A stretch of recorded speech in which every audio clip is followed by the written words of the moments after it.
The football talk show that holds back nothing on opinions. Straight shooting LJA. Hi, I'm John Sitton. Grassroots coach Manisha Taylor. Hello, I'm Rob Perez. The G-Man. Samir Sawni of Motivate Sports and Fitness. Christian Carambeu. Matt Hodgson, director of the 4-year plan. We the people, for the people. Jazzy Fizzle. Your Monday night footballing fix. Make sure you join the revolution. The pitch is where we eat. The pitch is where we sleep. And the pitch is where we talk. Each and every Monday night of your lives. At youtube.com/pitch talk. For podcast links and information, check out our official website, www.pitch-talk.com.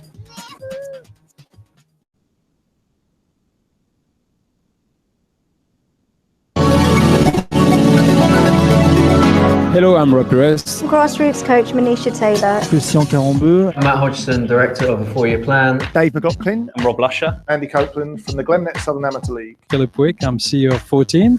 former chairman of Ibis FC. Chairman of Alexandra Park FC. And you're listening to Pitch Talk, the only place to get your Monday night footballing fix. Because the pitch is where we eat. The pitch is where we sleep. And the pitch is where we talk. Make sure you join the revolution, the football revolution.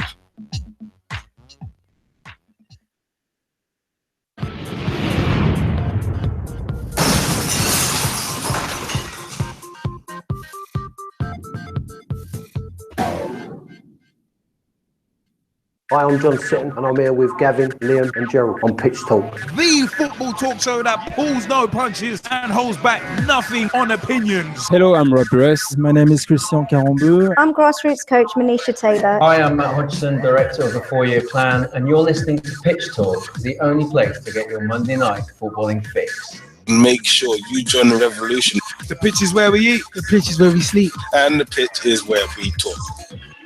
I'm Andy Copeland from the Glennet Southern Amateur League. Philip Wick, I'm CEO of 14. Rob Lusher, former chairman of Ibis FC. I'm Samir Sawni, co-founder and co-director of Motivate Sports and Fitness. And you're listening to Pitch Talk.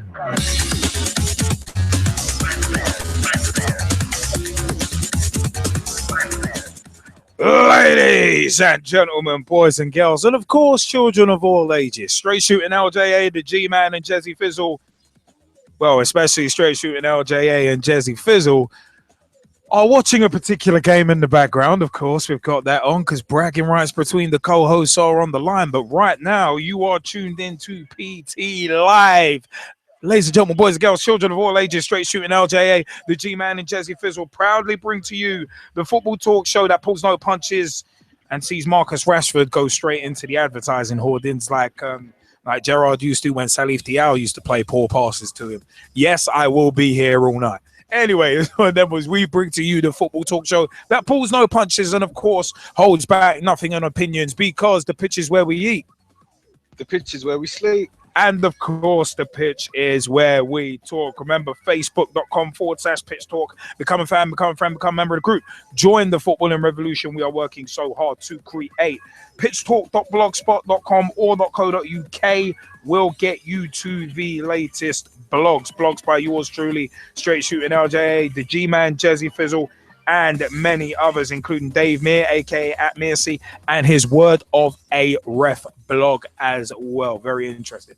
Always very interested. Also, youtube.com/Pitch Talk is where you can find all of our videos. Videos including the Pitch Talk Meets interview series, Pitch Talk at the Cup Finals series as well, where we get in and amongst you, the fans, and also Pitch Talk on the road as well, spotlighting those clubs, entities, and more doing good things in football. Also, 07535804466 is the mobile number. Call us, text us, let us know your views as well. Also, it is a case of Pitch Talk 1 on Skype. You can join the revolution there as well. Good Lord, this is not great.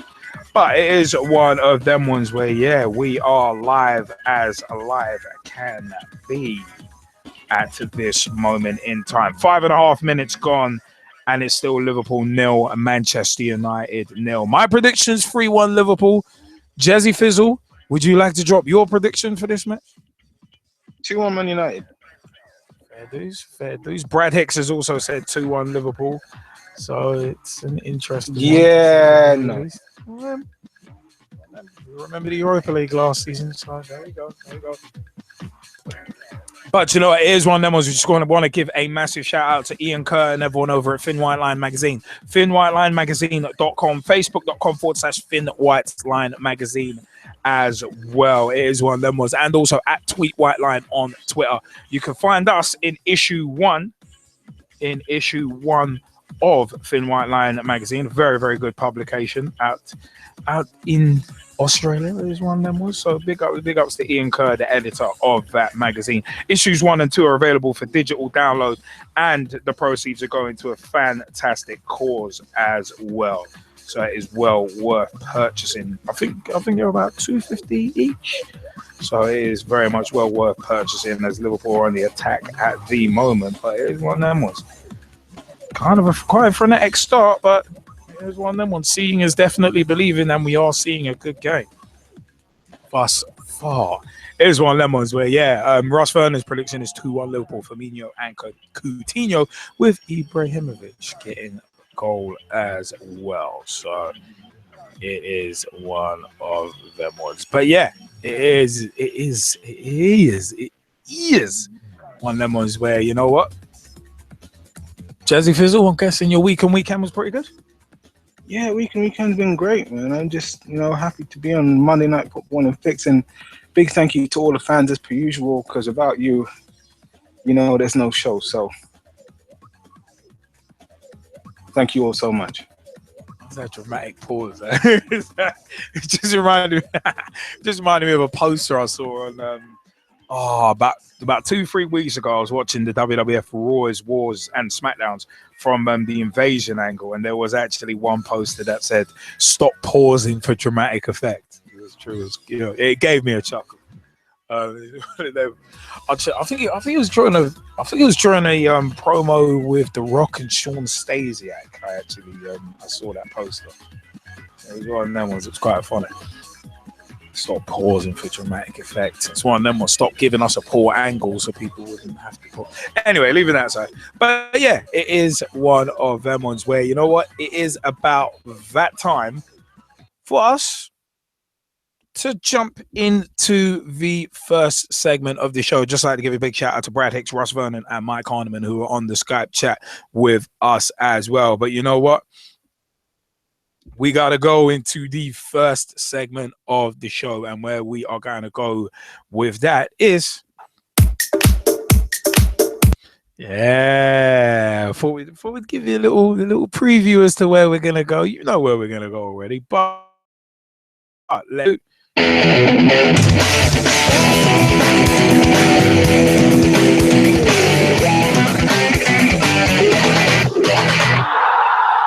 Gentlemen, looking friends.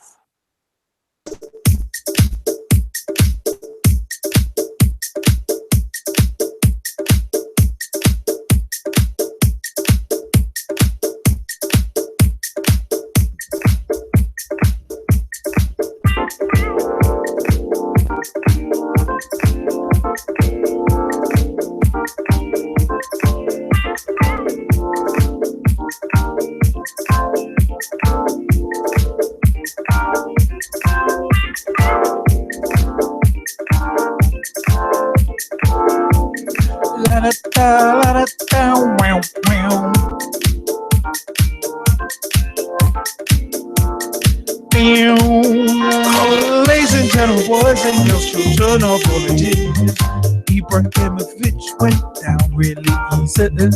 We are live, and this is your Monday Night Football Fix. Liverpool and Man United after 10 minutes. Ladies and gentlemen, boys and girls, children of all ages, shout out to John Sitton, aka Sits. Big shouts to everyone tuning in. And we podcast as well. We podcast. Yeah, iTunes, Mixcloud, Podomatic, Spreaker, and also TuneIn Radio is where we podcast our shows. But you know what? Seeing as we're live now, we have only one place to go. And well, one of the big stories this week: Ched Evans, footballer found not guilty of hotel rape. This is from the 14th of October 2016. Footballer Ched Evans has been found not guilty of raping a 19-year-old woman in a hotel room. The Chesterfield striker was accused of attacking her at a Premier Inn in Rudland, Denbighshire, on the 30th of May 2011. Mr. Evans, who's 27, was basically originally found guilty of rape at Carnarvon Crown Court in 2012, but this conviction was quashed in April, as we discussed on PT Live at the time.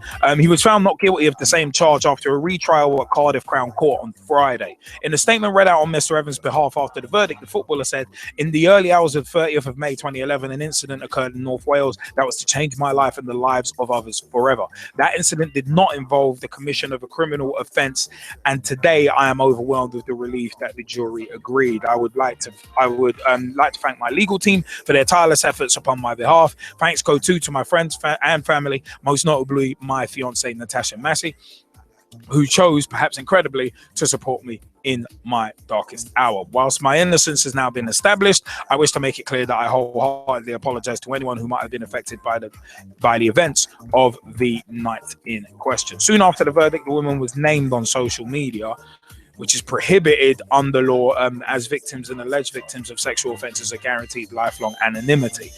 Superintendent Joe Williams from North Wales Police said people need to be aware they could find themselves being arrested and prosecuted. This was done previously. People were prosecuted and heavily fined. A jury of 7 women and 5 men took less than 3 hours to clear Mr. Evans following a 2-week trial. There were gasps and cries in the public gallery when the verdict was read out, with members of Mr. Evans's group breaking down. Mr. Evans, a former Wales international who was capped 13 times, was discharged from the dock and embraced Miss Massey. He has always denied having sex with the woman while she was too drunk to consent. He insisted she had agreed to let him join in while she was having consensual sex with fellow footballer Clayton McDonald, who's 27, who was cleared of rape at the original trial after a night out in Brill. His legal team argued the case was built around the myth, in inverted commas, the complainant a bit too drunk to agree to sex. The prosecution alleged the woman did not have the freedom or capacity to consent. They said Mr. Evans had treated her with a callous, self-centered indifference, essentially indistinguishable from utter contempt. However, the jury cleared Mr. Evans of the single charge after retiring to deliberate at about 11:40 GMT on Friday. The Crown Prosecution Service, CPS, said it respected the jury's decision and thanked the complainant for her courage in giving evidence. Ed Beltrami, chief Crown prosecutor, said the prosecution argued that the complainant did not have the capacity to consent, but the jury found they could not be sure beyond a reasonable doubt that the complainant did not consent or that Evans thought she was not consenting.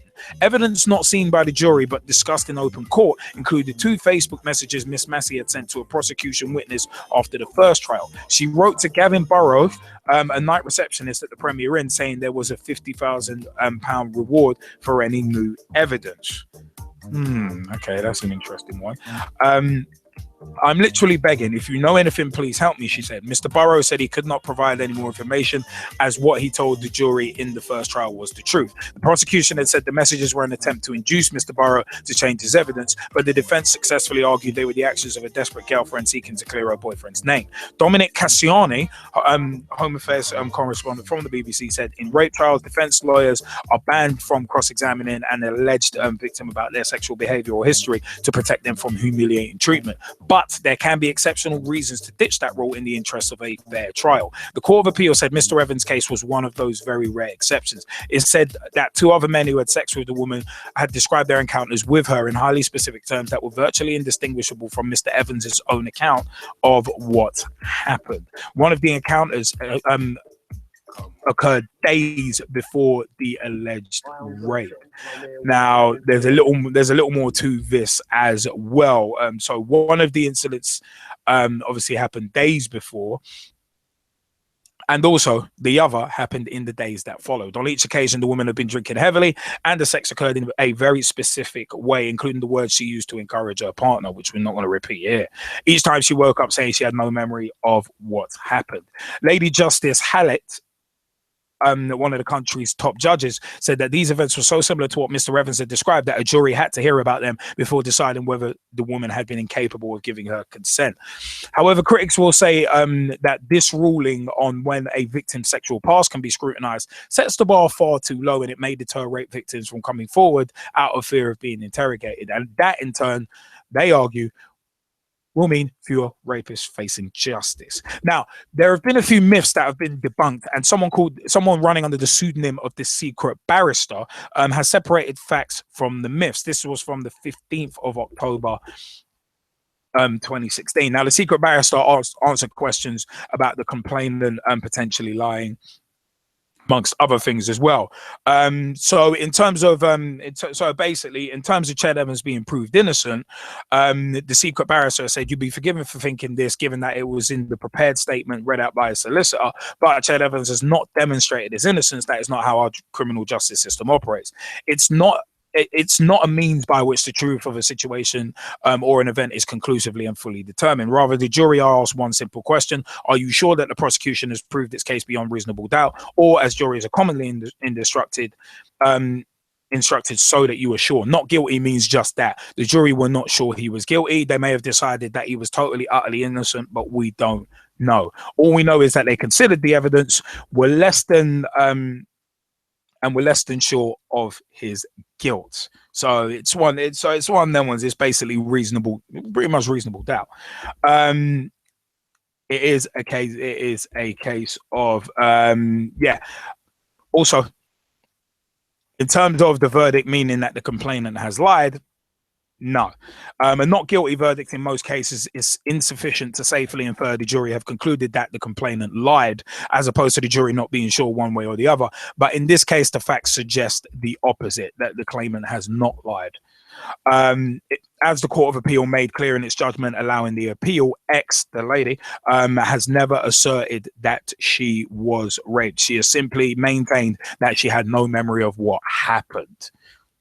So it's very much semantics here.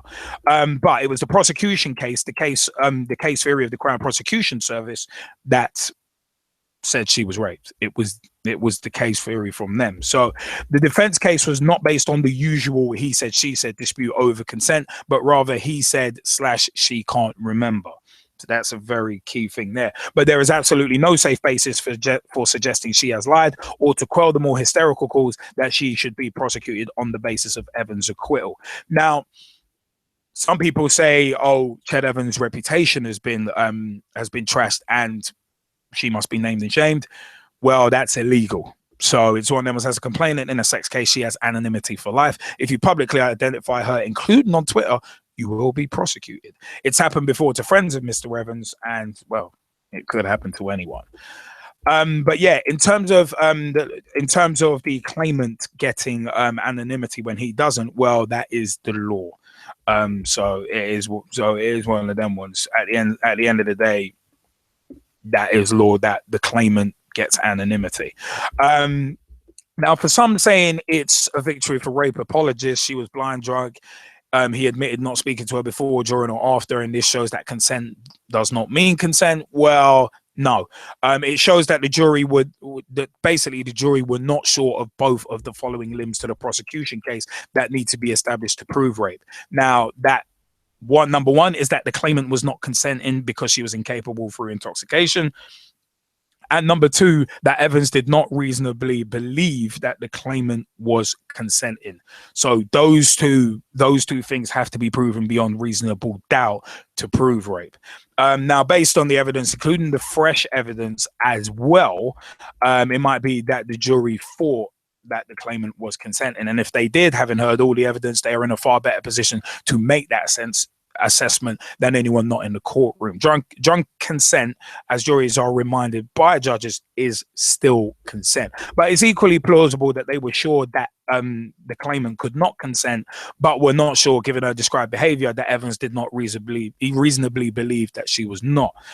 Even if the jury thought that the claimant was not capable of consenting and that Evans probably didn't reasonably believe that she was, he would still not be guilty, not because of a flaw in the law or inherent misogyny, but because of question 1 above, the burden and the standard of proof as well. So you've got to prove beyond reasonable doubt either way.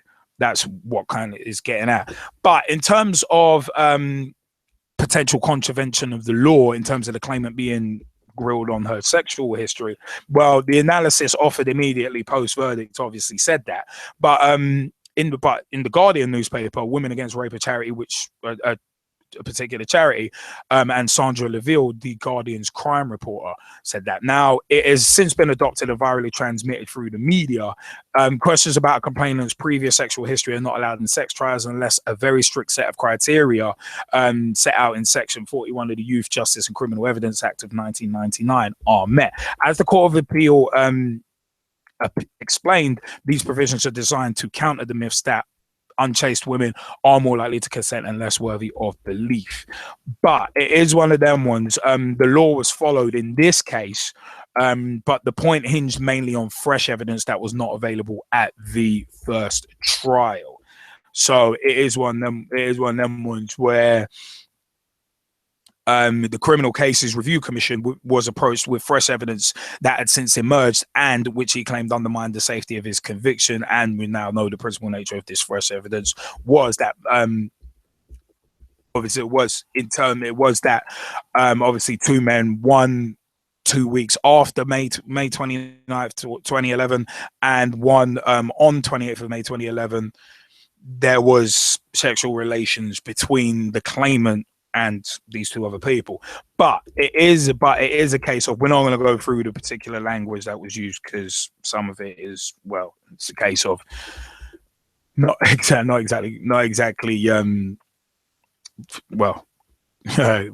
anyway, leaving that aside, it is a case of, it is beyond coincidence that the defense argued that in the Court of Appeal that the claimant would consensually engage in a specific type of sex act using certain specific words on occasions around the time of the 29th of May, but that she was not consenting in the same circumstances on that day. So it tends to show that, drunk though she was sufficiently in control of her senses to give consent, and furthermore to give Evans the impression that she was consenting. The defense argued it's relevant to the jury's assessment of whether she was consenting and whether Evans reasonably believed that she was.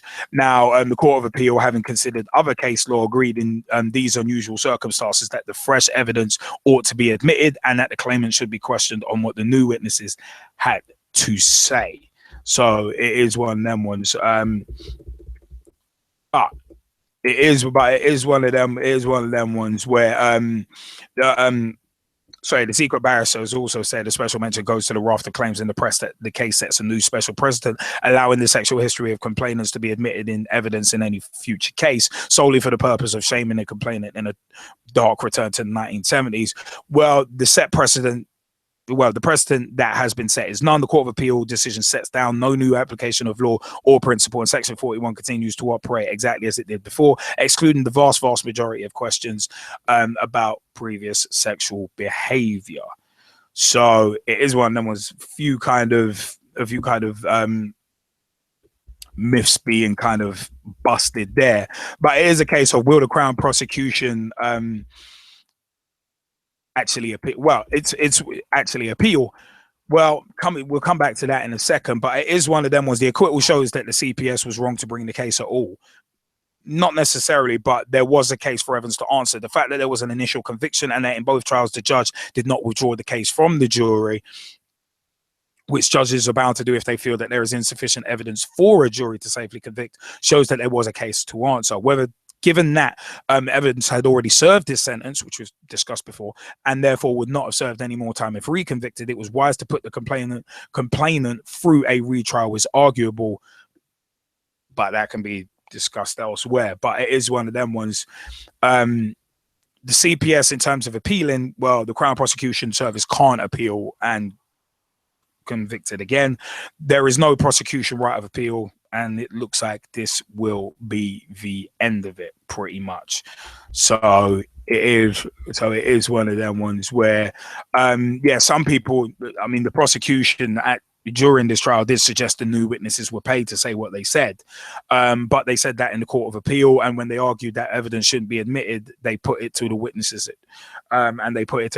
at trial. But the jury heard the evidence, heard the questions and the witnesses' answers, and made up their own minds. So, a lot to take in there. Jezzy Fizzle, your view on the Ched Evans retrial and also the verdict as well. What do you think about that? And we'll throw it out to the Skypers as well. Well, to be honest, I'm not even sure where to start. I have to look at the verdict and say, look, if he's been found not guilty in the retrial, then that's really all that there is to say. The other thing about it that's quite interesting is, okay, so if this is going to stand, then what was the whole deal with the initial trial? You see what I mean? And now does that just mean that, footballers and other sports personalities and celebrities and people of notoriety, if you're out and about, hey, listen, you're quite likely to be, pulled up in court on a charge if you happen to engage in sexual activity with people, and I don't mean just women, people that happen to be under the influence of alcohol, drugs, or whatever, So it's a very interesting precedent. The other thing as well is what happened to the last 4 or 5 years of his life. You see what I mean? Like, you don't get that back in terms of recompense. I mean, his reputation has been damaged, right? He had a potential loss of earnings. And probably an actual loss of earnings, not to mention psychological damage, not to mention, a whole laundry list of things in terms of the knock-on effects of the whole experience. So, honestly, I don't know. I mean, like, you have to go look at his family. His family's affected by that. As I say, his career has been affected by that. I mean, does he get recompense now? Because of that, is he now going to be eligible to be signed by bigger clubs? Are clubs going to even want him despite this? And as I say, this is where it gets really interesting because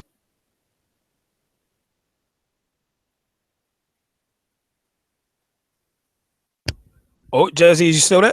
Oh, sorry, I think Jezzy is just oh bloody hell. I think Jezzy is Jezzy, are you back? Yeah, I'm back. Cool, there we go. Yeah, you just briefly cut for a second. So yeah, it's just, I'm a little bit confused. I don't know how it's going to work for him going forward, because is he going to get recompense for what's happened? Does he get back the last 5 years of his life? Well, I would say no in regards to those two, because at the end of the day, you look at what the secret barrister was saying. The person running under the pseudonym of the secret barrister.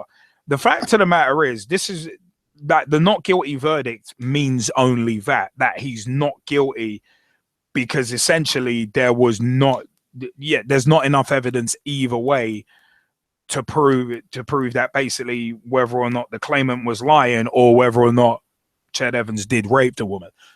The claimant, sorry.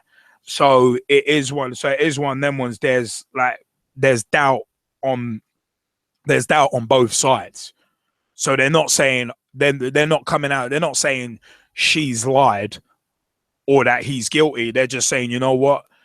There's not enough solid evidence here to basically make a decision either way and say you're lying or you're guilty. So it's like, well, because of the fresh evidence, it's like, right, you're not guilty. I mean, I can understand why the prosecution would actually bring up, in terms of the new evidence, that, I mean, Miss Massey, buddy Ched Evans' fiance, saying, "Oh yeah, there's a £50,000 reward for any if anyone's got any evidence."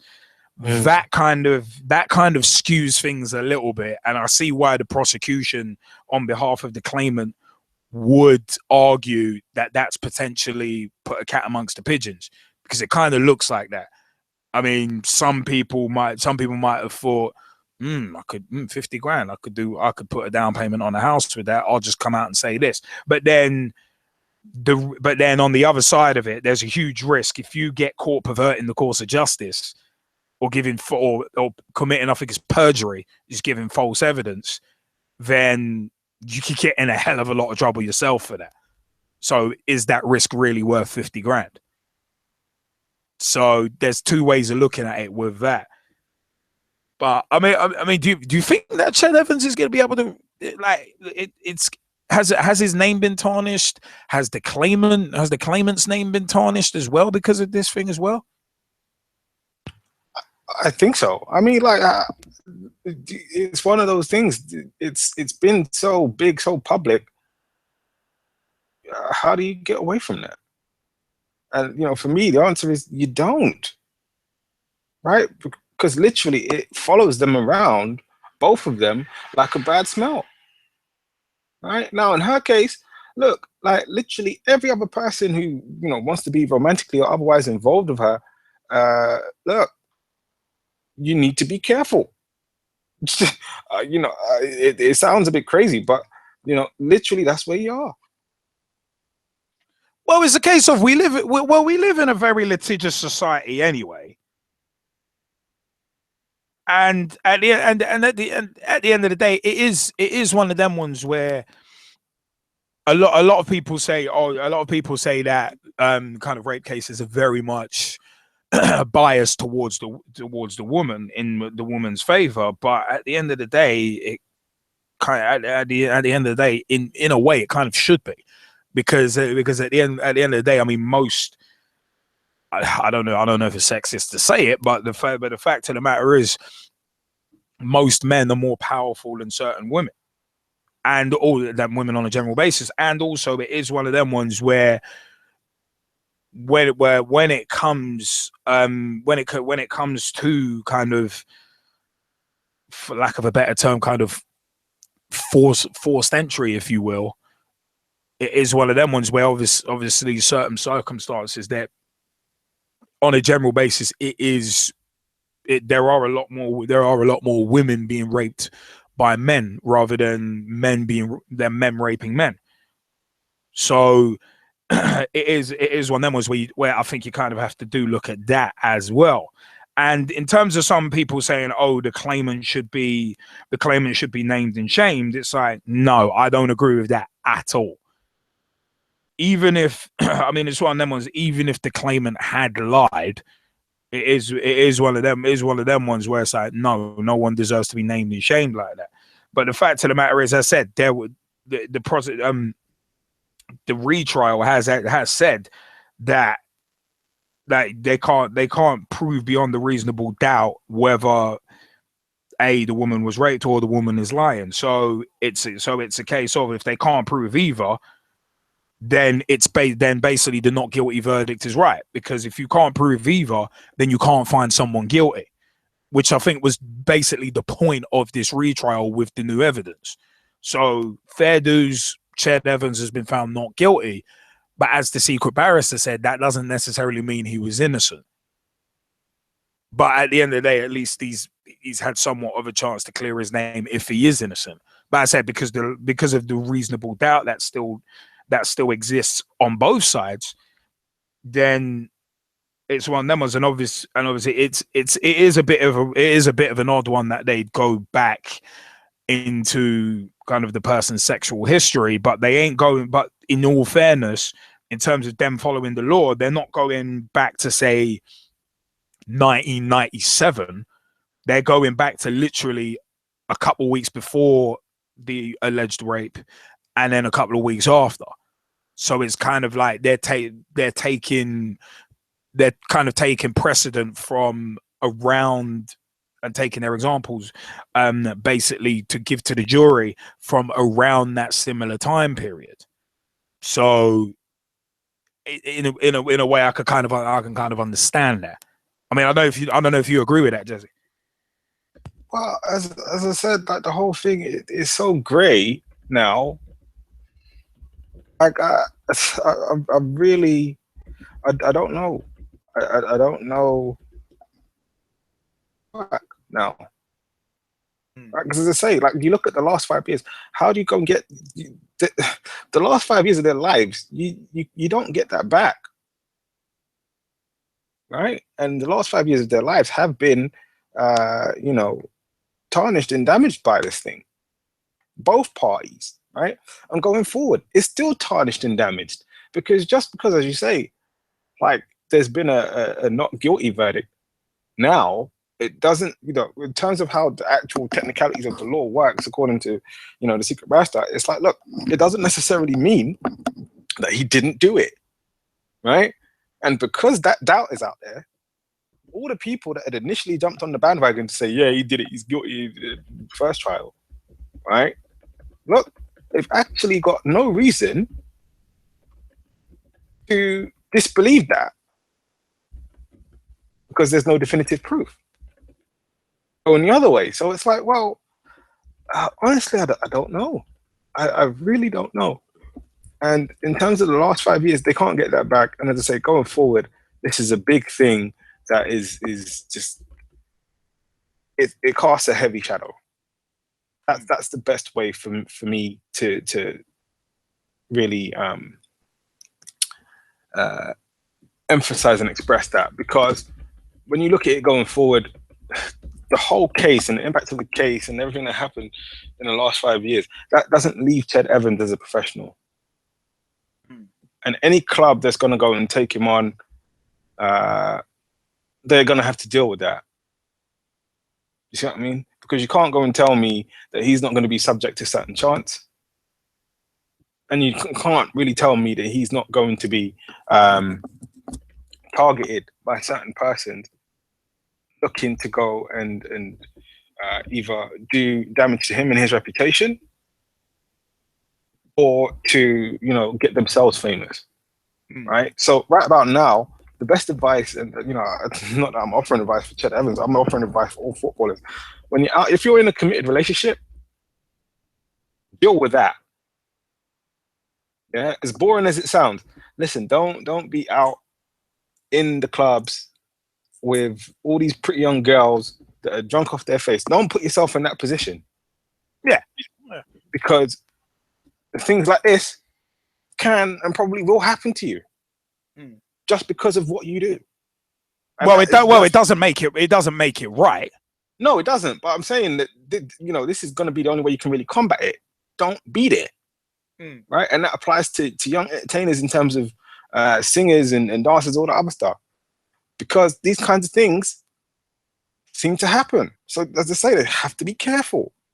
Really, really careful, and not put themselves in that position, because otherwise, you know, unfortunately, this is what you're looking at.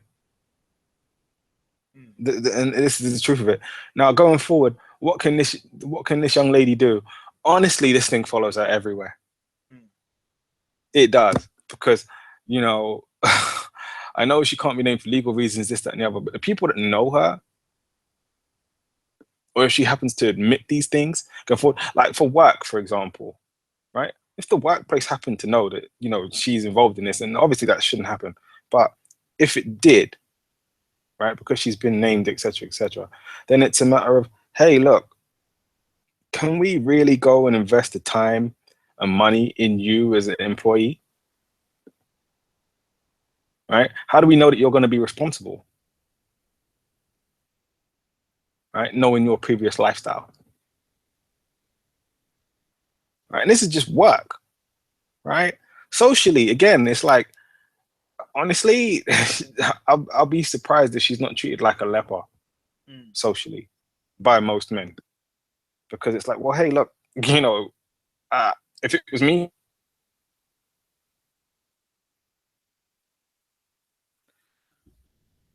Well, I mean, it's one of them. I mean, I think it's a case of you got to be careful. I think you got to be careful in general.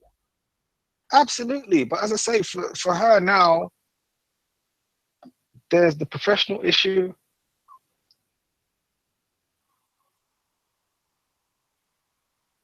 Oh, Jezzy, you still there? Still here. As I say, there's the professional issue, there's the personal issue. And like I said, it's just going to follow them around. It does. And the whole thing has been life-changing. new verdict is life-changing, and not in a good way. Because similarly to the first incident, it's just as bad. It's just as bad. And if reports are to be believed, I've read a report saying that, you know, the claimant was supposed to be going to Australia. Look, you go and leaving the country doesn't look good either. Do you see what I mean? Like, none of this works out to the benefit or betterment of anyone. And it just goes to show that, you know, this is part of modern life in terms of, as a sports person, sports personality, someone of, you know, reasonable notoriety and fame, and what can happen to you. I think it is definitely. I think it is definitely one of them ones where, of course, it's if anything, what this should do, what in theory this should do, is serve as a cautionary tale that footballers cannot run roughshod on people without any sort of consequences. That I think should be the main thing to come from this, because a lot of footballers, male footballers I should say, think that they are untouchable, and that is a myth that needs busting, because in this life there are very few people that are untouchable, and those who are untouchable are in control of everything. And I won't go into the conspiracy theories on that. But the fact of the matter is, as I said, a lot of footballers think that they can run roughshod over everyone, and it's like, no, it's like, no, you shouldn't be allowed to do that. I just think it's a bit of an odd one that, obviously, with this new evidence, it's like my first thought when I heard there was fresh evidence, it's kind of like, well, where was this evidence before? That was kind of my first thing, but it is one of them ones where I said it is a case of, with this one, in terms of what the secret barrister said, yeah, there was a case for Evans to answer, but one of my things was, it's like, if you're, I've never gotten this as a gimmick anyway. In general, it's like, was it I can't remember who it was who was originally having sex with the claimant, and like Ched Evans joined him. Is it Clayton McDonald? I think it was. Yeah, Clayton McDonald, and then Evans joining in. It's like, why? Hold on, your friend's having sex. Why are you joining in for? I've never gotten that as a gimmick, and I'm obviously not going to go delve deep into that. But it's one of them ones where it's like, yeah, I don't get this whole, hey blood, let me join in, innit? It's like, no, I've never gotten that. I've never gotten why people want to do that for. It's like, sex is supposed to be like, okay, you go over there, do what you need to do. If I find someone to do that with, fine. If I don't, that's fine too. But I don't want to join in with you. To quote a Jimmy Carr joke, I don't want to see another man's happy face. But the fact of the matter is, it's a case of, all jokes aside, it's like, I don't get this whole joining in gimmick.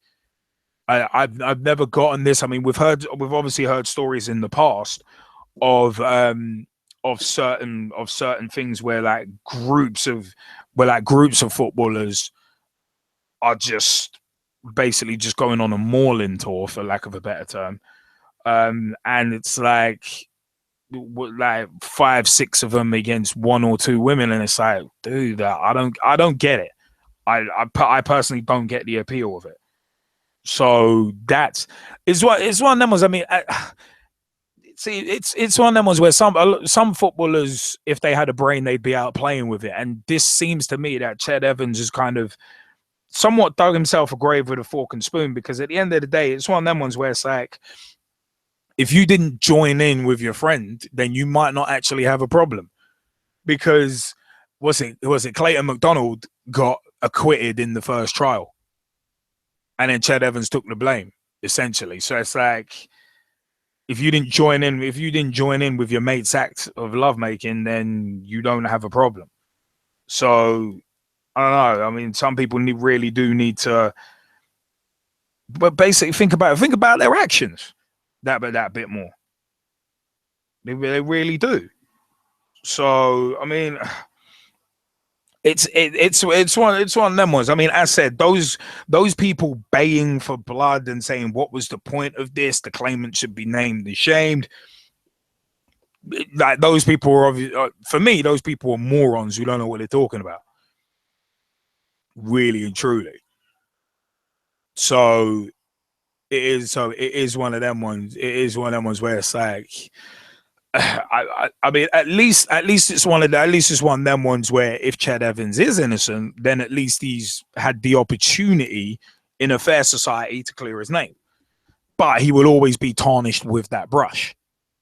That's the thing. He'll always be tarnished with that brush in the same way that some other people will tarnish the claimant with the brush that she potentially lied, which is unfair because it's unproven. So that would be my kind of, yeah, that would be my take. That would definitely be my take on it. But I mean, I said, if any of the Skypers want to jump in, big welcome to Kieran Riley, who's in as well. If any of the Skypers want to jump in, let us know. But it is one of them ones where it is, on that subject, actually, it is half time in Liverpool v Man United. Pretty tight game so far, it must be said, but no real big chances yet. But as this game gets stretched, there's been a couple of cards handed out, but it's one of them ones, the most recent being Ashley Young right on halftime. But yeah, as this game gets more stretched, you can see more chances. You can definitely see more chances coming. But yeah, it is one of them ones where if none of the Skypers are jumping in on this topic, it is about that time for us to go into another segment. And you know what? Where we are going to go next is quite well. You know what? It is one of them ones where we have actually alluded to it. We did allude to it last week. So it is about that time for us to go into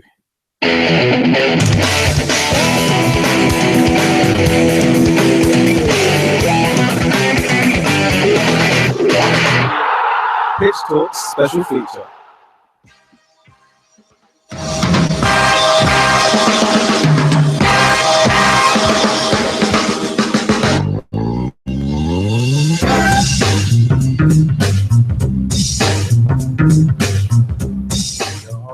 Special feature. Yeah, we're in a corruption in football special feature. And you know what? It is one of them was where I said we did allude to it very much last week. And yeah, we've got a hell of a lot more to go into on this one. But it is a case of it's part 3 of our corruption in football special feature. And we have spoken, I said we have alluded to it in previous weeks. But it is one of them ones. We're gonna take you basically, we're gonna hold in the recent past, then go back a little further, because Harry Redknapp reveals how his players illicitly gambled on their own result. From the 1st of October 2016, Harry Redknapp, the former Premier League football manager, admitted he discovered that players bet on the result of one of their own matches, which is in contravention of Football Association rules.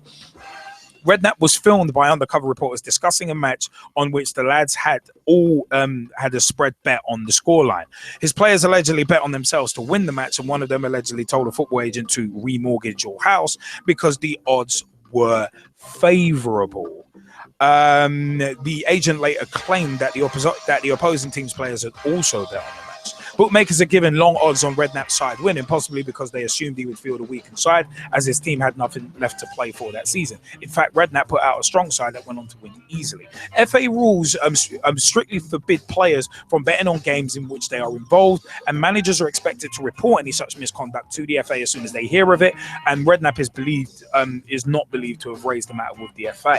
There is no suggestion of any criminality on Redknapp's part, or that he knew the opposition players were betting, or that he was aware his own players had bet on the match when the game kicked off. He is shown on tape actually joking about his surprise when he found out. If, however, he failed to tell the FA when he found out about the betting, he would be in breach of the association's rules, which require anyone in the game to report immediately any information about misdemeanors. When the Telegraph contacted Redknapp to put the allegation to him, he admitted becoming aware of his players betting on the match, but he said, "Who gives a SH?"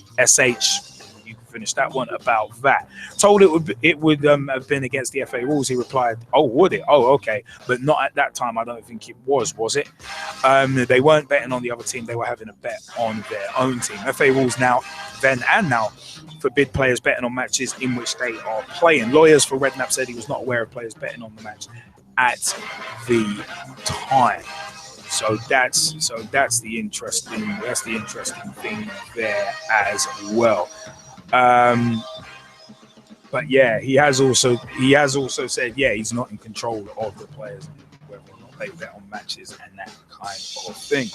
So it is one. So there's a bit of an interesting one there.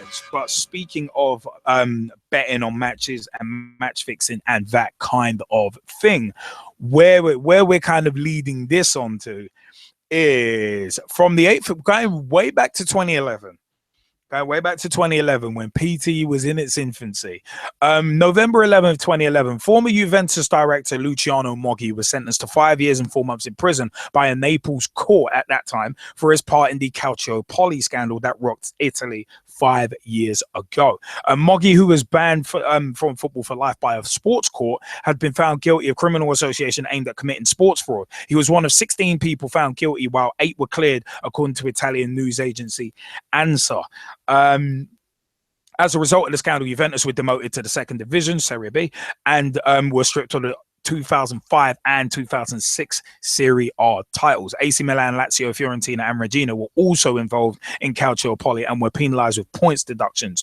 AC Milan were actually thrown out of the Champions League that year as well. That's how Roma got bumped. Roma got bumped into the Champions League, battered 7-1 by Man United, and it was kind of like, yeah, well, really shouldn't have been in there anyway, but they had to be.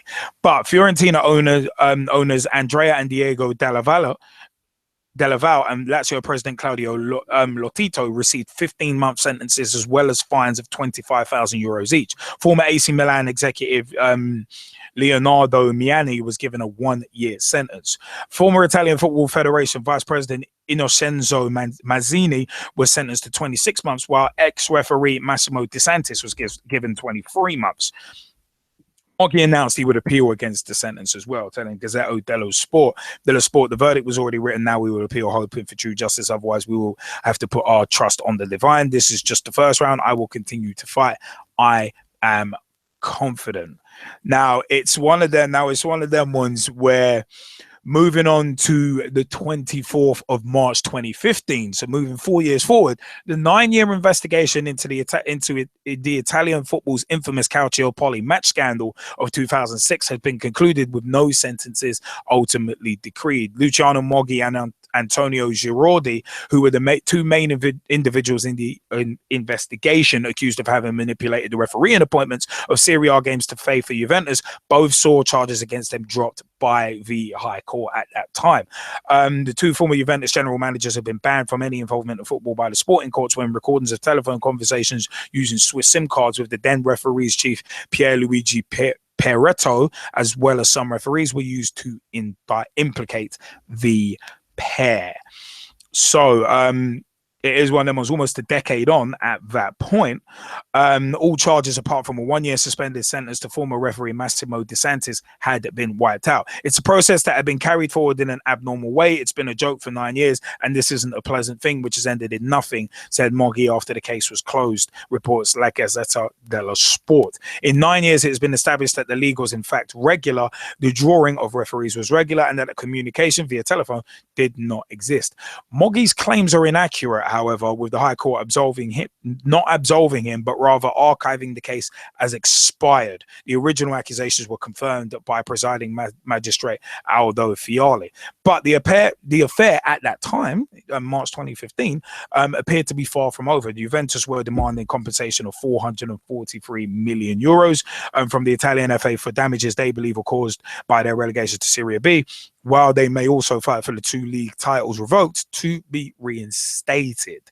Now, moving forward to September 10th, 2015, it is one of them was Italy's court of cassation has declared that Juventus general manager Luciano Moggi was at the center of the 2006 Calciopoli scandal. Moggi was initially sentenced to 5 years and 4 months in prison, reduced to 2 years and 4 months on appeal, and then cancelled completely in March 2015 when the charges were dropped, even though he was not acquitted.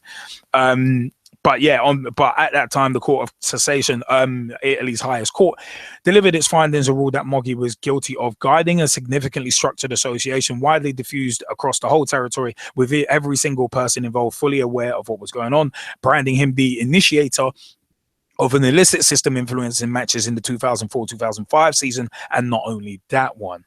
Gazzetta dello Sport reported that the court had no doubts that Moggi uses influence and contacts to manipulate games in favor of Juve, in favor of Juve, and also it is one of them was furthermore Moggi exerted an extraordinary amount of power in the fields of journalism and television, which enabled him to get away with his fraudulent activity in favor of the club he belonged to. But Moggi will not spend any time behind bars, but he will nevertheless be deemed guilty for one of the biggest scandals in world football. In spite of this, I said Juve are appealing. But you know what, Jezzy Fizzle, I want to ask this in relation to what Peter Coates, the Stoke chairman, was saying a couple of weeks ago. Football has never been cleaner, but this decision to clear everyone involved in Calciopoli of all charges, because basically statute of limitations, really, because the case had expired, and also the court of cessation has declared that Moggi was at the center of the Calciopoli scandal. It's like, what is your view on this? Because for me, there's a lot of mixed messages here. There is a lot of mixed messages, but the bottom line is corruption in football is there and it's clear.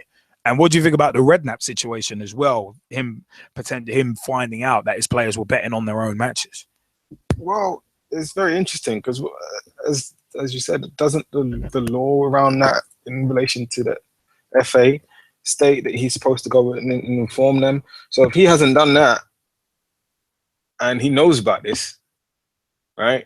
Then I'm kind of thinking, well, can he actually be allowed to go back into football? Should he not be banned from all activity relating to football on account of him violating this? Now, this isn't me attacking Harry Redknapp. I want people to understand that. I'm just saying that if the rules are the rules, and the rules are supposed to carry some sort of punishment, then surely that should be what the punishment is, right? But we'll move on. In terms of the statute of limitations running out and, the case being expired and everybody then getting a pardon, do I agree with that? No. I'm like, look, they're guilty. Are you really trying to tell me that there isn't some kind of legal remit or precedent where you can't go and get that extended and these people formally legally charged? Because I'm pretty sure somewhere there is, because in most cases, when you really want to go get somebody, you know what happens? They get got. And if you get that OWR, well done to you. But, seriously now, I don't understand it. And Peter Coates saying, yeah, the game is cleaner than it ever was. With big things like that that's happened. Okay, it wasn't in England, that was in Italy. But with big things like that, is the game really clean? No. With what Harry Redknapp has gone and shed light on, is the game really clean? No. And then, of course, I says to you, what about Joey Barton? Wasn't Joey Barton found guilty of something similar? Well, he's being investigated for betting on a Barcelona Celtic match, but he plays for Glasgow Rangers or Nuco or Sevco, whatever name you want to put on it. Oh, so right. That's kind of apparently he was betting on other games as well. It's been alleged. So it's kind the Joey Barton one's a bit of a blurry example. Yeah. All right. So we'll throw that out. But in terms of the players that are betting on their own games, I'm like, come on now. You cannot tell me that the game is clean. You cannot tell me that you have a manager who was about to become England manager telling people about how you circumvent third-party ownership and everything else, and the game is clean. No, it's not clean. And anybody who wants to think that, honestly, you're deluded. That's the truth. The whole thing is corrupt. It's really bad. And what's really interesting is that I don't believe that the FA understand just how bad things are. I don't think they have a clue at all.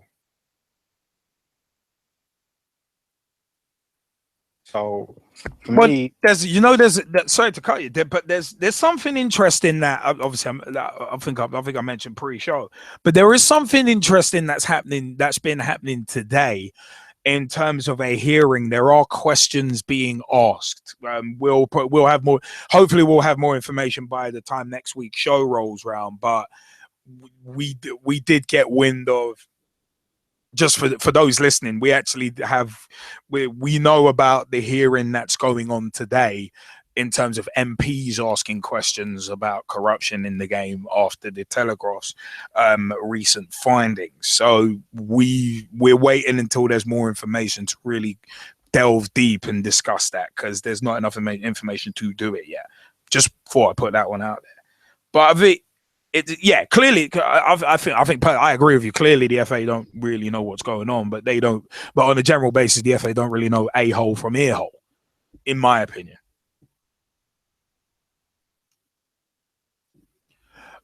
I mean, Jesse, did you want to add anything else on these topics as well? And if the Skypers want to jump in, let us know. Well, like I said, in terms of Calciopoli, it was so huge, and it was very interesting that it's arguably one of the biggest clubs, if not the biggest club in Italy, that was involved, right? So just to transpose the situation across, what is to say that some of England's biggest clubs aren't involved in this? And this is what I'm saying to you about the FA not necessarily being aware of just how far, how wide, how deep it goes. Like, okay, yeah, they've taken action against Sam Allardyce because he was the current England manager at the time of the thing being released. But then I also say to you, well, what about actions against Jimmy Floyd Hasselbaink? What about actions against Harry Redknapp, for example? So, okay, you take the big fish, pull him out, but what about everybody else? But see, see, you know what? I'm glad you brought that up, because this is part of my issue when things like this, these corruption punish uniformly in a draconian fashion. That's what you were going to say. Yeah, and that's part of what I was going to say. But the other part that I was going to say is that usually, usually with these things, it is a case of one person gets made an example out of, and everyone else pretty much gets off scot-free. And most of the time, that person that's made an example of still still goes on and has a career, dependent on what's happened. You look at someone like, say, Ron Atkinson and what he said. His bridge got burnt, and he's never been able to return to football in any way, shape, or fashion since that Big Ron Manager documentary on Sky One. And look how long ago that was. Now that's a dated reference. But he's never been able to return to the game after what he said about Marcel Desailly. Now, with Sam Allardyce, he got implicated in a Bungs documentary by Panorama in 2006. And his son got implicated as well. And it's one of them ones where Allardyce returned to the game, stayed in the game. He didn't even get thrown out of it. It was one of them ones where I think he was Bolton manager at the time that happened. So it was one of them where it was like he didn't get thrown out of the game at that point. He basically carried on as normal. So with this recent scandal with England, I think it's going to be much the same. I definitely think it's going to be much the same. Give it a few months, let it blow over, and then Sam Allardyce will be back.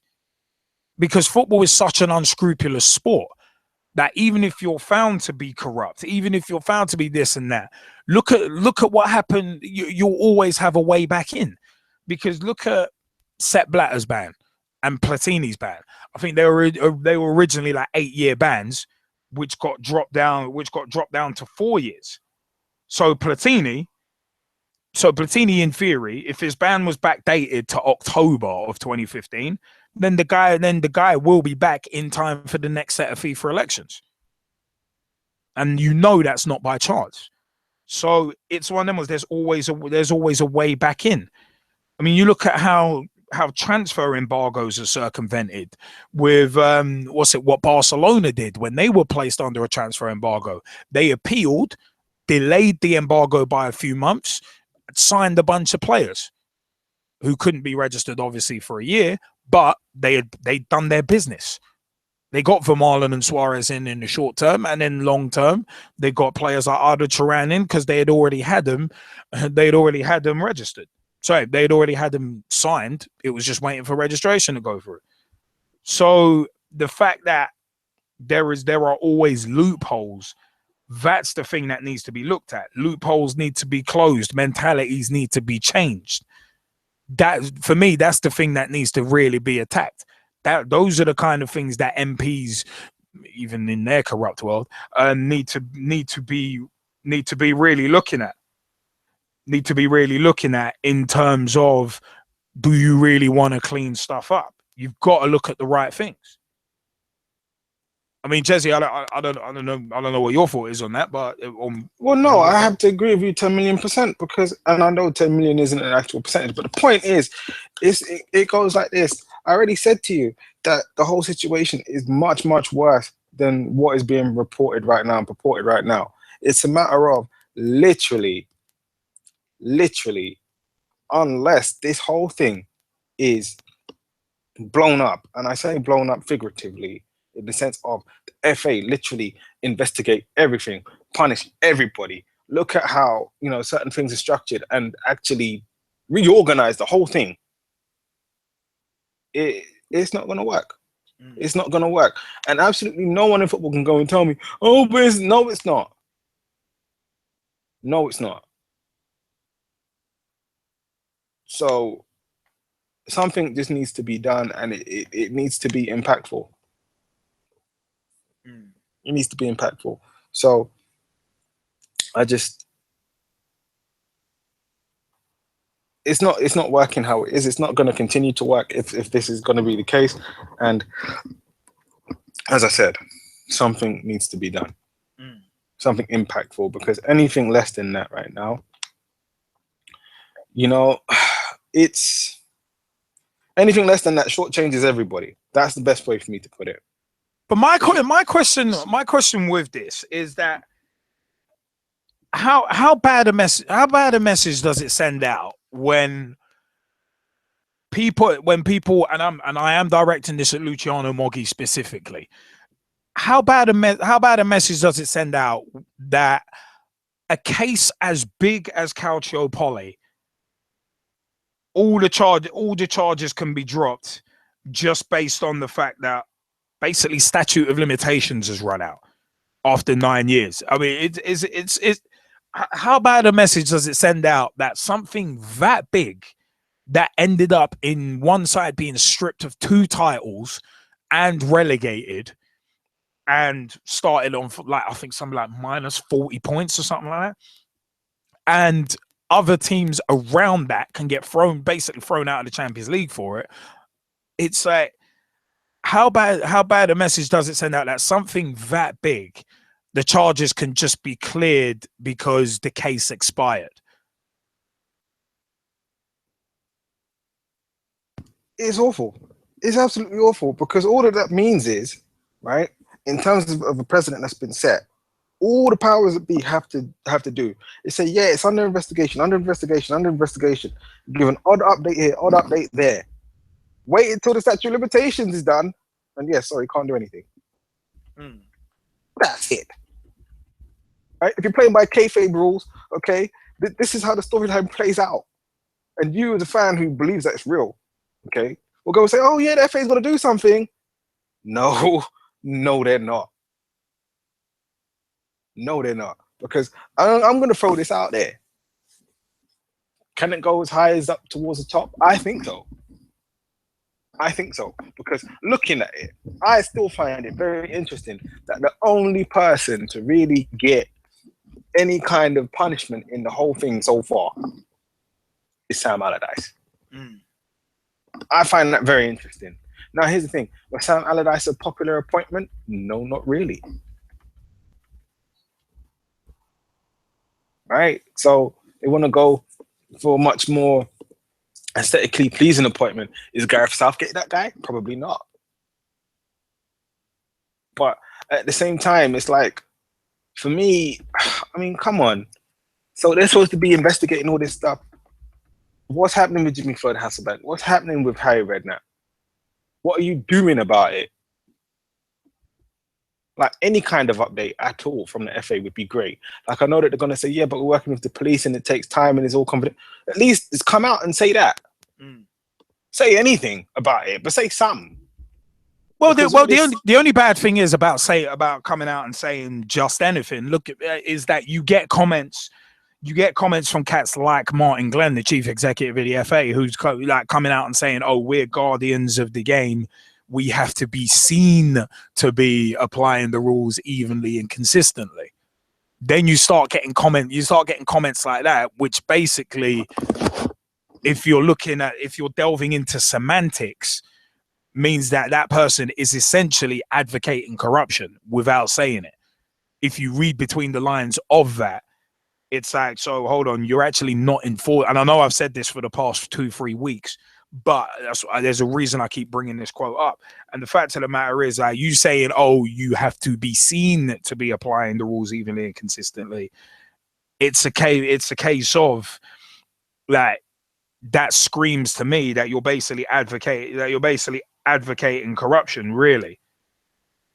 That you are legitimately advocating it. You're just not saying that you're advocating it. But it's the fact that the powers that be are coming out with this sort of rhetoric is very, very concerning. But it is one of them ones where it's like, I just see it as it's for me, it sends out a really horrible message that basically, with the Calciopoli scandal, the only one who's really been punished is one of the referees.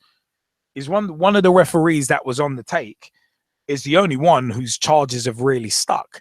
Everyone else, including Luciano Moggi, who has been shown and proven by the highest court in Italy that he was the mastermind behind it, he has gotten off with nothing. He's gotten off scot-free. He's been cleared of everything. He's not been acquitted, but he basically won't serve any time. I find that weird.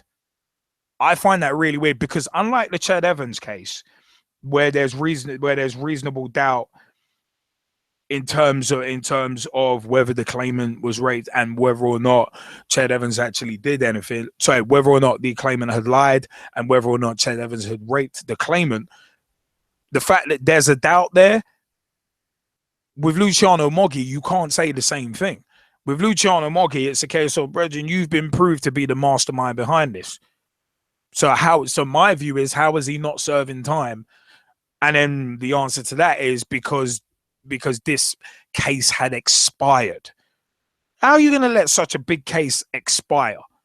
I said, it's just sending out the wrong messages, mixed messages and the wrong messages, in my view. I mean, Jazzy, did you want to add anything? I have to agree with you, because, as I say, like, now, from what's happened with Calciopoli, you can see what the formal play is, okay? If certain people want to be protected, and if it goes high enough up where it's like, right, if everything was to be revealed, look, a lot of people will get hurt in this, okay? All you do from a booker man's perspective, from a screenwriter's perspective, from a writer's perspective, right? You just say this, right? So, everyone, we're investigating the claims, yeah? It's the first thing you say. Second thing, we are working with the police, the newspaper, and we're putting together a specialist team to go and look into this. Right? The police, our specialist team, and the paper are, getting further on in investigations. More and more questions are being asked. They've run into some difficulties, but they're still working on it. New evidence has been found, but we're trying to corroborate the evidence. This evidence has been corroborated, but it doesn't seem to really help the case, but they're still investigating. And you go on, right? Until the whole thing actually dies down to the point we don't have to say anything anymore, right? Maybe throw one patsy down, you're going to say, yeah, so this person is being charged with this. Here's the proof, blah, blah, blah. Run the whole story on that. But the main thing is still being played down until it gets to the point where statute of limitations runs out. And it's like, sorry, we can't really do anymore. We tried. Our specialist force is now being disbanded.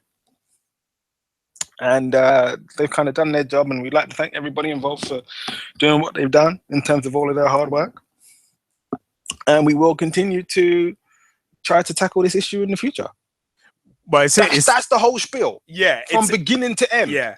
And guess what? All of the bad guys don't get punished sufficiently. They might get a slap on the wrist from the appropriate people. But let me tell you what's happened behind the scenes. So all of the prominent people that's involved in this have sat down, had a meeting and said, how are we going to pull the wool over everybody's eyes with this? Right? Because everybody knows we're all in on it. Right? If they're really paying attention. So let's find a way for that not to come out. Best way? Have friends investigate friends. I'll throw some things about that you might want to find out about me and then forget about later.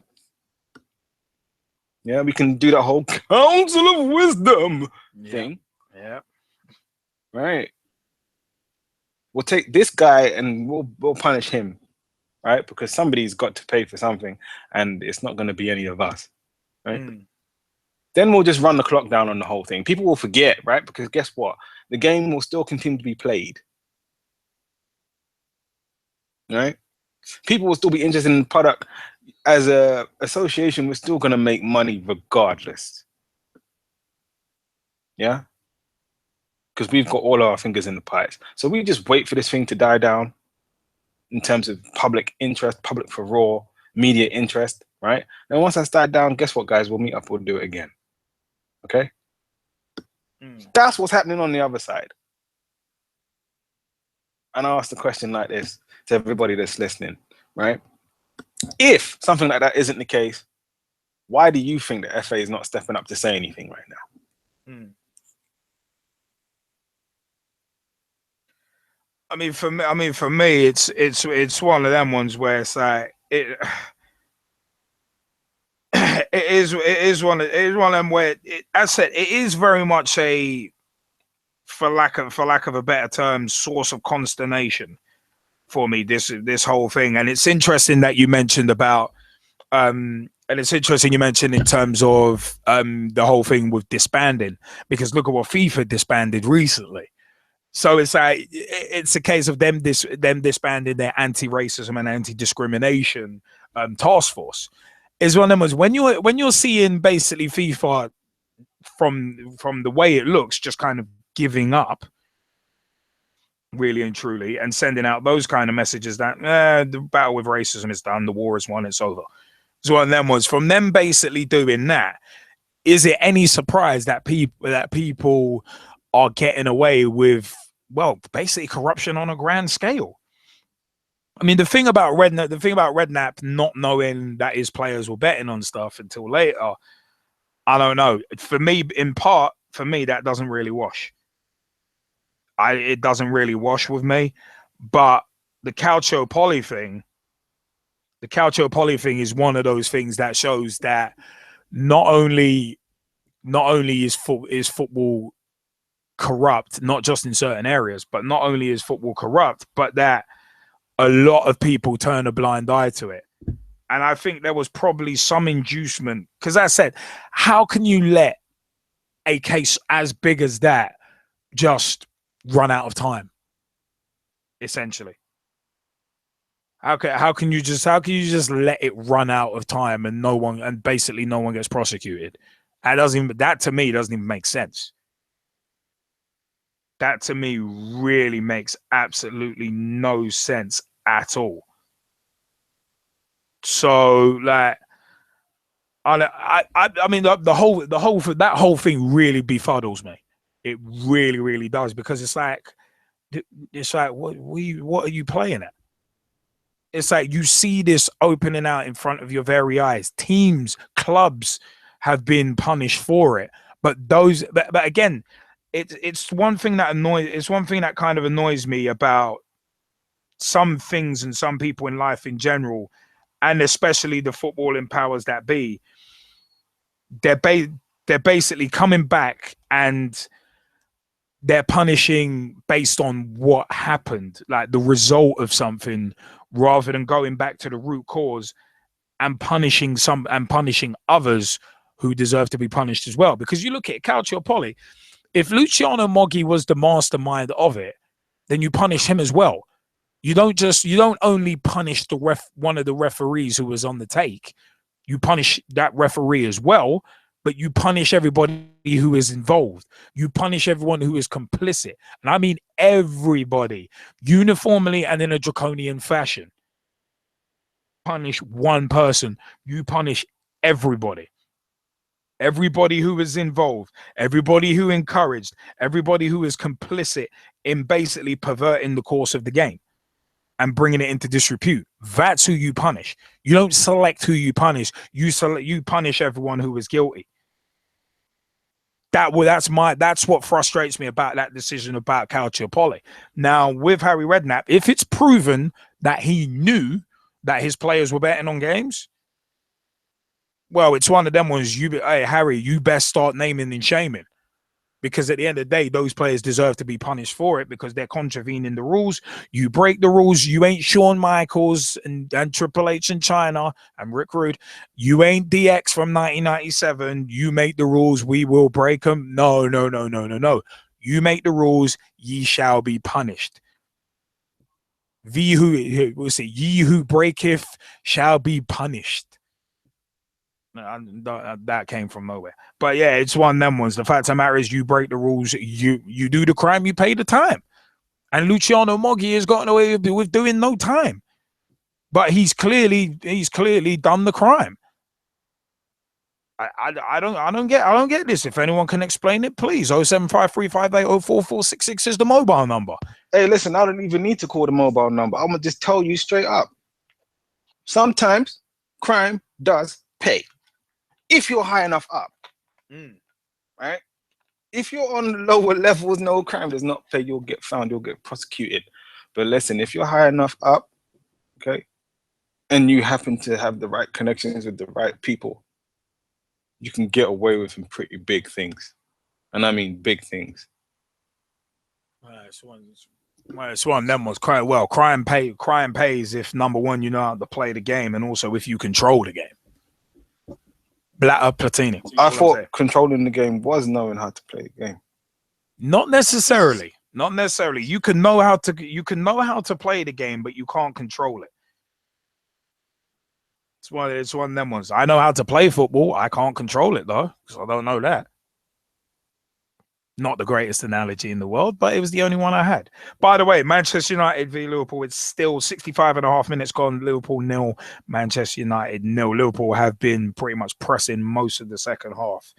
So it is one of them ones. Emre Can forced David De Gea into a pretty good save, it must be said, even though one of the Man United defenders had a handful of his shirt and somehow that wasn't seen. But leaving that aside, it is still 0-0. It's still 0-0 with about 25 minutes and change left to play at Anfield. But you know what? What we are going to do quickly is take a quick little pause for the cause. But don't worry, we've still got more show left. We definitely have still got more show left. We, people, will be right back after some of these messages.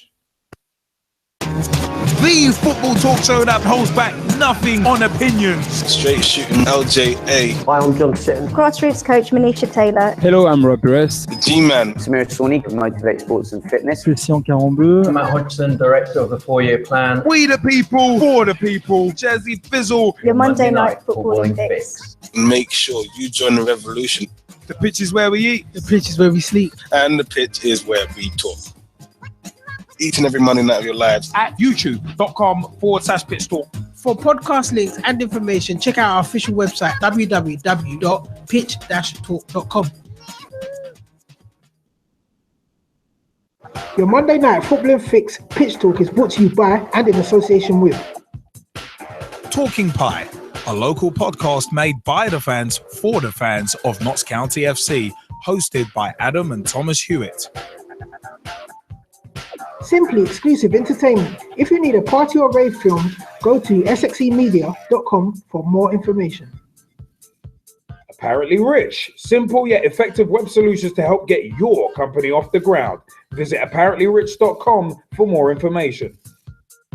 And LJA Productions, the new blood in digital video. If you need a video filmed and or edited, check out ljaproductions.co.uk.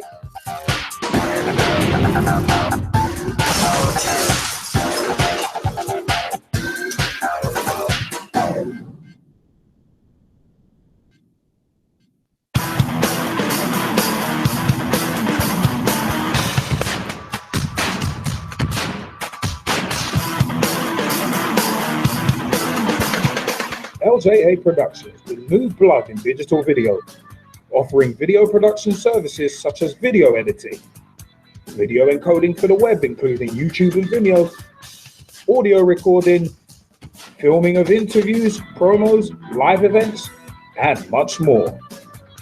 Get in touch at www.ljaproductions.co.uk or twitter.com/LJA Productions and let the new blood in digital video promote you.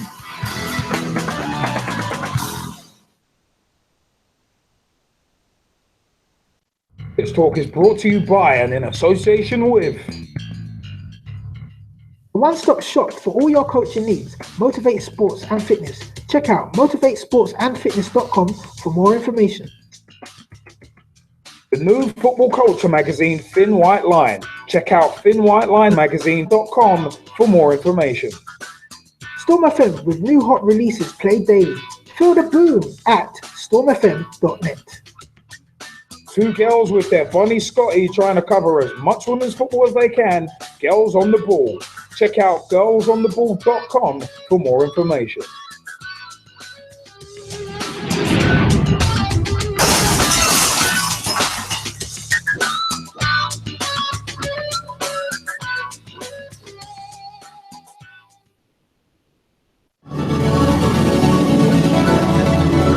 Hello, I'm Rob Perez. Grassroots coach Manisha Taylor. Christian Carambeu. Matt Hodgson, Director of the 4-Year Plan. Dave McLaughlin. I'm Rob Lusher. Andy Copeland from the Glennet Southern Amateur League. Philip Wick, I'm CEO of 14. Former chairman of Ibis FC. Chairman of Alexandra Park FC. And you're listening to Pitch Talk. To get your Monday night footballing fix. Because the pitch is where we eat. The pitch is where we sleep.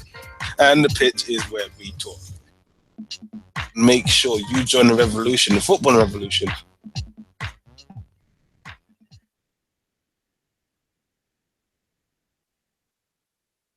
International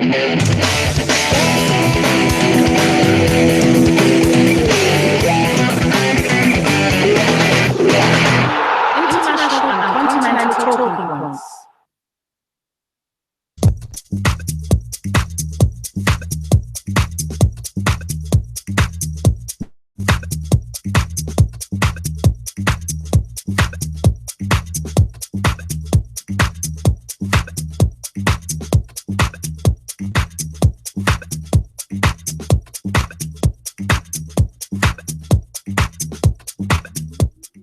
Must be said, you know what a save David De Gea has pulled off again. And it was one of them, was the two real kind of significant chances on target have come from Liverpool in this match. David De Gea saving from Emre Can and just tipping one wide on 71 minutes from Phil Coutinho. And at the moment, James Milner is down and he is not moving. That is a concern. It looks like he's not moving.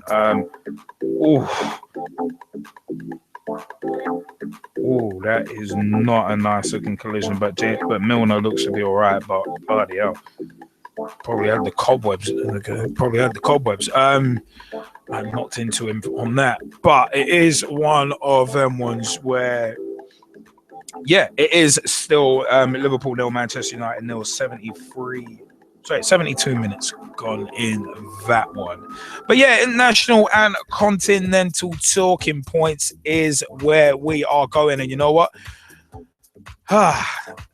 This one is just a source of consternation. But FIFA President Gianni Infantino wants 48-team tournament.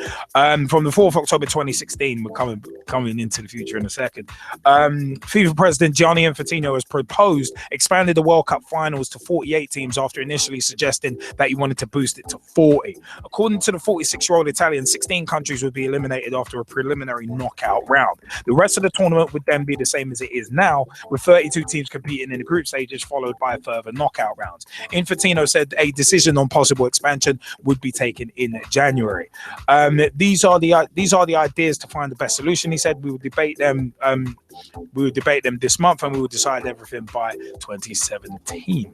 One of Infantino's election promises before he took charge of FIFA in February of 2016 was to expand the World Cup to 40 teams. But it is one of them ones that said his idea is now that 32 teams take part in a preliminary knockout round in the host country, with the winners joining the 16 seeded teams in the group stages. It means we continue with a normal World Cup for 32 teams, but 48 teams go to the party. FIFA's idea is to develop football in the whole world. The World Cup is the biggest event there is. It's more than a competition. It's a social event. Now it's a case of, as Mane is on the attack for Liverpool, and that's a really poor ball, it must be said. But it is one of them ones where, yeah, it is a bit of an odd one. But coming back to that, World Cup, Europe barred by FIFA from bidding for the 2026 tournament. Now, this is normal protocol, but from October 14th, 2016, European countries will not be able to host the 2026 World Cup because of FIFA's rotational policy. It means the previous two host confederations, Europe in 2018 and Asia in 2022, are barred from bidding. So that's normal. But the 2026 tournament could involve 40 or 48 nations after world governing body FIFA agreed to study in greater detail the options to expand the tournament from its 32-team format. Now, the proposals will be made at FIFA's next meeting on January 9th, 2017. The feeling amongst the council is rather positive towards expansion. I hope Infantino's not talking about the Council of Wisdom right there, because they're not wise at all. Anyway, yeah, it is a case of there are 4 options for the 2026 tournament. Keep the existing 32-team structure, expand to 40 teams with 8 groups of 5, expand to 40 teams as well with 10 groups of 4, or expand to 48 teams, 16 seeds joined by 32 winners of a playoff round. Critics have expressed concerns over potentially weakening the quality of football at the finals. Former England striker and Match of the Day presenter Gary Lineker said FIFA presidents should do the right things for the game rather than stuff to get re-elected.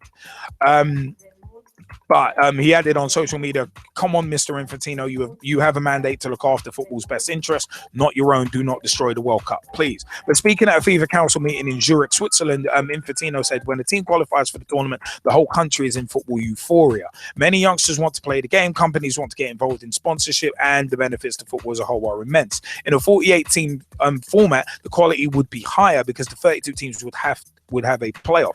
The quality would improve and not decrease in any way." You know what, Jazzy Fizzle, want to ask you first your view on a potential World Cup expansion to 40 or even 48 teams. What do you reckon on that, man? And the Skypers, if you want to jump in as well, feel free. How about no? You ain't gonna leave it short and sweet. No. Look. Let me speak on this, right? All right, Conan. Here's my thing with it. Yeah, my thing with it is this: there is nothing currently wrong with the format, and I understand he wants to get developing countries involved, blah blah blah. But let's look at what he was saying. He was talking about companies and sponsorship. So what you're really focused on is the money, not the development of the game. Of course, yeah. Right. So here's the other bit. If you really want to go develop the game in certain countries, right? So for me, one of the best things that happened in terms of the World Cup in recent years, for me personally, was when the World Cup was in South Africa.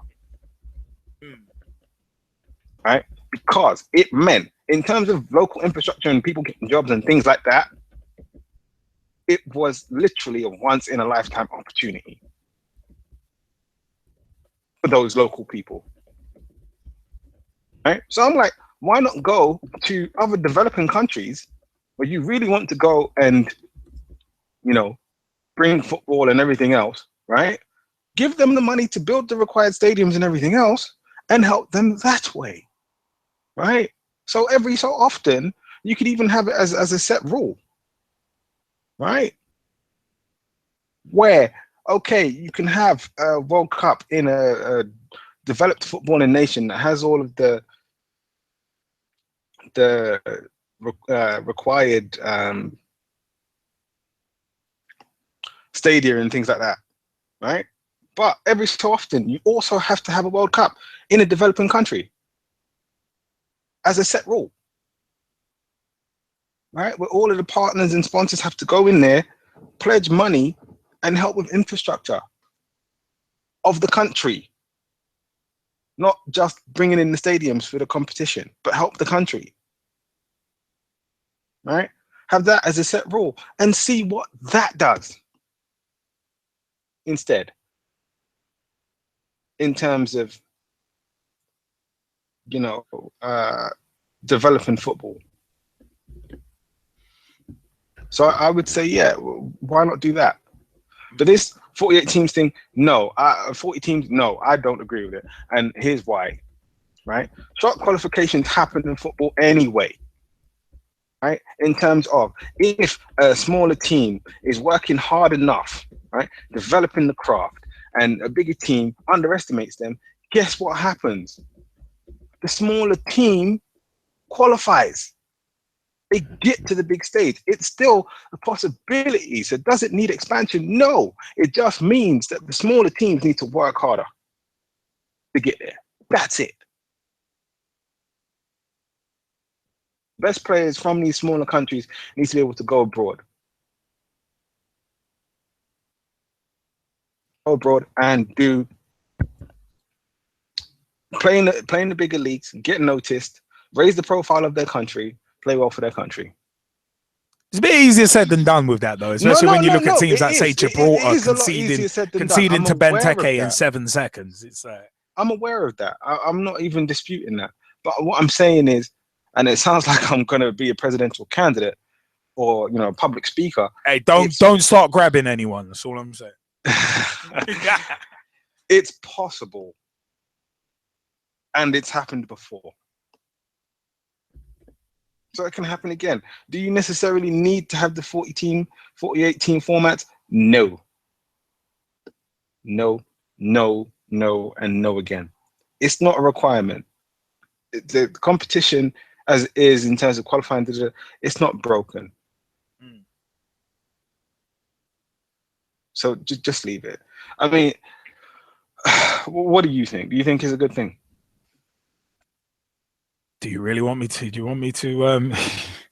Shall I be honest about this? No, it is one of them ones where no, I am not in favor at all. But I'm going to come back to why. Russ Vernon wanted to jump in. On this topic of potentially expanding the World Cup to 40 or even 48 teams. Russ Vernon, I'll let you have your view first, and I'm coming back into mine. Rather than Liam, I think the World Cup at the moment is very good format. It works well with the amount of teams that's in it at the moment. And the saying goes, if it's not broken, don't fix it. And it works very well every 4 years, and when there's World Cup on with this amount of teams. I think if you had more teams in, it'll make it last longer, but I think there'll be a lot more games to go to or watch on TV. What I'm trying to say is, I think it's correct how it is at this moment in time. So I wouldn't change it. I'd keep it as what it is. Everyone enjoys the format as it is so far. So what does it need to be changed? There's nothing wrong with how the World Cup is at the moment. I'd keep it the same as it is, Liam. You know what? It is. You know, it is one of them ones where it's like. I think you bring up a good point in regards to like it's fine how it is. I mean, a 32 team tournament is massive anyway, and it's one of those. I mean, you've put it only this got way: it's not broken and it works. Yeah, I mean, you've only got to look at the European Championships being expanded to 24 teams. There were a good few teams in that group stage where you'd look at them and think, if it wasn't for the expanded format, you wouldn't be here because you're just not good enough. So you end up opening that out. And yeah, football should be inclusive, not exclusive. But at the end of the day, you do have to preserve the quality. And I think it's a case of if it goes to 40 teams, that's bad enough. But if it goes to 48, that will just be, it will be as bloated as the Europa League. And a lot of people see, even with the Champions League qualification, if you win it as the carrot, a lot of people still see the Europa League as somewhat of an albatross around your neck because you're playing it adds 19 games onto your season from start to finish. So it's one of them ones where it's like a 48 team tournament, no, not in favor of. 40 team tournament, still not in favor of, because the more teams you put in, yeah, it's going to drop the quality. Infantino's having a laugh if you don't think you're going to drop the quality, because you're going to have some teams who in the 32 team format ain't good enough to be in it. If you ain't good enough to be in the World Cup, then you don't go. Like England, we weren't at Euro 2008. Why? Because we weren't good enough to be in it. You ain't good enough to be in a tournament, life sucks and then you die. It's like Man United not getting into the Champions League this season. You weren't good enough. If you ain't good enough, life sucks and then you die, in the words of Vince McMahon. It's one of them ones. The fact of the matter is, this is the annoying thing. It's like, oh yeah, let's open up the amount of places to get more teams in. No. Because it's a short-term option. You're not encouraging nations to get better. You're just basically accommodating. You're accommodating for mediocrity. It's like this whole. It's like with the top leagues being guaranteed. Some of the top leagues being guaranteed 4 places, being guaranteed 4 Champions League places. It's one of them ones where it's like, no, you are legitimately accommodating mediocrity. You could have champions from a couple of other nations be included. And Jesse Fizzle, I think you brought up a brilliant point in terms of it being about money, because Infantino and those at FIFA are clearly looking at it as, well, now there's more sponsorship opportunities. It's like there's more sponsorship opportunities, some more ways to make money. So I think that's what it's all about. I mean, 32 teams having a playoff. I mean, how are you going to condense this into a month? Are you going to expand the World Cup to a month and a half or 2 months? See, I don't think they're thinking about this logistically either. No, I mean, isn't there talks of that multiple country, multiple city idea anyway as well? Well, that's not an idea. That's going to happen. No, but this is my point. And we might even discuss that in detail next week. I'm like, it is one of them. Was Euro 2020, that traveling roadshow is going to be an effing circus. And yeah, you know what? We're going to talk about that in depth next week. It's worth talking about that in depth next week, because join us next week to hear our thoughts on that in depth. And by the way, I'm not holding back next week. I'm going all in. Yeah, chips on the table, cards on the table, all in. Yeah, because I'm tired of playing games. I'm tired of this thing going around in circles. It has to be a winner, so I'm going all in. But no, going back to the point, I just think it's got to be about the money. It's got to be about, select partners of FIFA getting handed significant business deals worth millions, if not billions, and it's just going to be a money-making machine. That's what the situation is really there for. And the giveaway was the fact that he talked about that. He mentioned it before he mentioned the development of these teams. It's got to be a key driving force. So for me, I'm like, we might as well stop pretending about it now. Okay? So all of this talk has nothing to do with let's go and develop football so that we have the next generation of talented footballers coming from all over the world, as opposed to just one or two, main spots where you expect talent to be developed, because this is, traditionally a place where talented players come from, etc., etc. It's not about that. It's not about the globalization of the game. It's not about opening it up to inspire young children, both male and female. And we'll go one step further into say, of mixed gender, right, etc., etc. It's not about opening up the game to that. It's about where are the best business opportunities? Where can we exploit?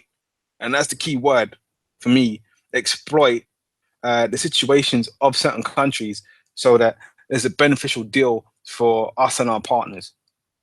Now, I know that's the basic rules of business. I understand that. And I appreciate that too, from a business perspective. But if you're talking about football and you want to develop football as a sport, then you need to start talking about business and start talking about sport development. And that's not what's been happening. But then that's the sad thing about the modern game. It just doesn't happen generally. That's for me, that's the sad thing about it. It's one of them ones where it's like the powers that be in football, they are focusing on, right, how much money can we make instead of the development of the game. So it's like I don't know, man. It's just annoying. It's just annoying. It's just very, very annoying. It's just very, very annoying. But it's one of them was. But you know what? Yeah, we're gonna round out the show with a final segment, and there is a story in here about teams actually helping each other as well, about the game helping each other. So let's go into quite a bit of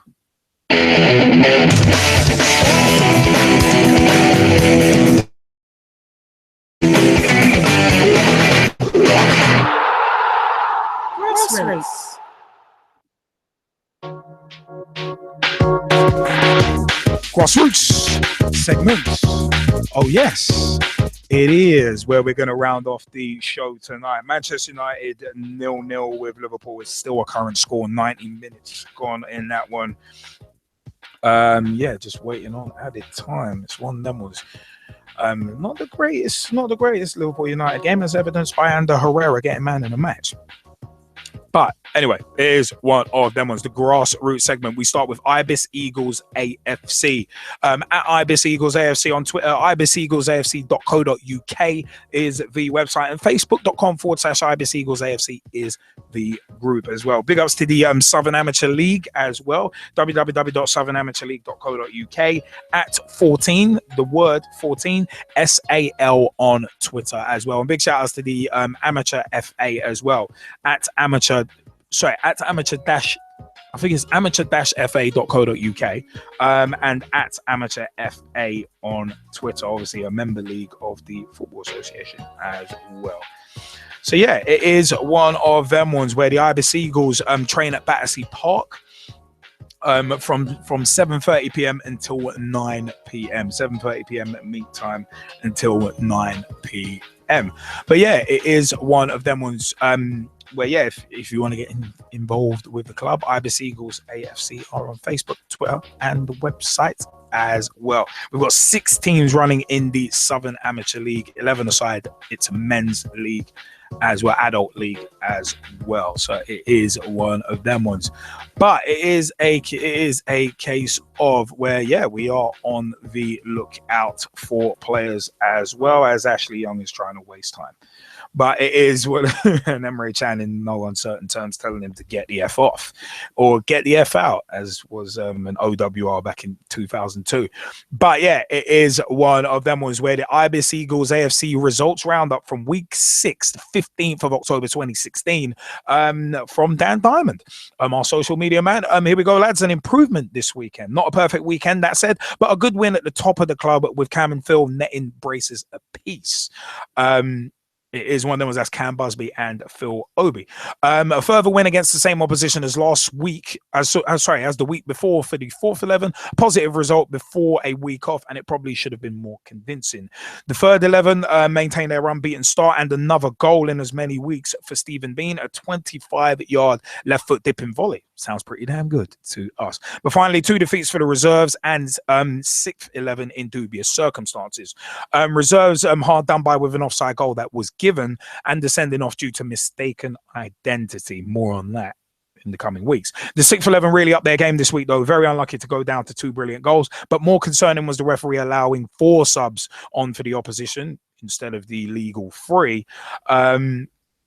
And from other match day squads as well. It has been reported that in the Sixes game away at Polytechnic FC, I think it was Polytechnic Nines, it was one of them ones that there were guys coming from other matches within the Polytechnic club going on at the time, and we're getting involved in the Eagles Sixes versus Poly Nines match. So it is one of them ones. By the way, speaking of matches, Liverpool 0, Manchester United 0. In a game you would have thought guaranteed goals, Mourinho really knows how to shut out a game, doesn't he? But it's one of them was the 2 gilt-edged chances were saved by David De Gea. One brilliant save from Coutinho and the low save from Emre Can as well. But 0-0 at Anfield it ended. But continuing with the Ibis Eagles, a week off for the 4th 11, therefore players available to all other teams, but games elsewhere as well. So the ones won 5-3 against Wearside Rangers. Cam Busby got 2 and Phil Obi got 2, and Tunde Olagunju got 1 as well. He was top scorer for the ones last season as well. So it is one of them ones. But yeah, there actually is a video at facebook.com/Ibis Eagles AFC where with one of Cam Busby's goals slotted in from an Andy Matthews free kick. The Twos went down 1-0 against Hale End Athletic Reserves. I think that was an AFA Cup game. The Threes drew 1-1 with Old Parkonians 5s. Stephen Bean with that goal. The Fours won 3-2 against HSBC's 5s. Aaron Tertullian scoring 2, and Denise Hilmy getting 1 as well. And the Sixes went down 2-0 against Polytechnics 8. So it is one of them ones. But yeah, onwards and upwards in regards to that. But yeah, one story that we did want to round out with, which is a very positive one, is one of them was by the way, big ups to Leeds ladies as well in their League Cup result. Leeds ladies first 11 went down 4-1 against Liverpool Feds. The scorer for Leeds was Viatiki Sari, and the second 11 league result was Leeds ladies second 11 3, Geesley Vixens 4 as well. So it is one of them ones. But yeah, it is one of them ones where kind of a special mention and a real positive story that we kind of did want to round out with a bit was, as we've kind of mentioned on the social networks, it was recently World Mental Health Day, and basically teams from Bradford, Leeds, and Calderdale enjoy competition at Richard Dunn Sports Centre from Friday, 14th October 2016. A football tournament held in Bradford to help promote World Mental Health Day has been hailed a resounding success. The competition held at the Richard Dunn Sports Centre has been hosted by the Making Space Wellbeing Service and Equality for all CIC teams for the past 4 years. Making Space is a national charity and leading provider of adult and health and social care services. And Equality for All CIC is a community interest company that provides holistic support services to adults with a mental illness. The event was held to coincide with World Mental Health Day with the aim of raising community awareness and ending the stigma and discrimination around mental health issues. Teams of service users from Bradford District Care Trust and voluntary sector agencies from across the district played 5-a-side football matches against teams from Calderdale and Leeds. The event was held in partnership with Sharing Voices Bradford, Bradford City Football Club, Club and the Bradford Park Avenue Community Association. The winning team was Moorlands Elite from Linfield Mount Hospital, who now plan to go and enter further tournaments. All players received a certificate and were joined on the day by Bradford City player Daniel Devine. Lynn Ash, service manager at Making Space, and Leanne Wright, manager of Equality for All, CIC, said all the service users had a brilliant day, saying it had been hard work but fun. The day reiterated the importance of supporting people with mental health conditions in improving their physical and emotional health. Personally, you know what? I love that. I love that kind of story, because at the end of the day, it's football giving back, and football being used as a release, and football also being used to help others as well, which is so important in a sport which is sadly recently been typified by greed. It's great to see a story like this. I mean, I don't know if Skypers, if you want to jump in on this, but Jazzy Fizzle, you want to jump in on this first? Yeah, no, I think it's these kinds of initiatives that balance out things like what's happening with corruption in football, and the FA stance on corruption in football, FIFA stance on the corruption in football, and everything else. I think without this, right, honestly, I would lose faith in the game.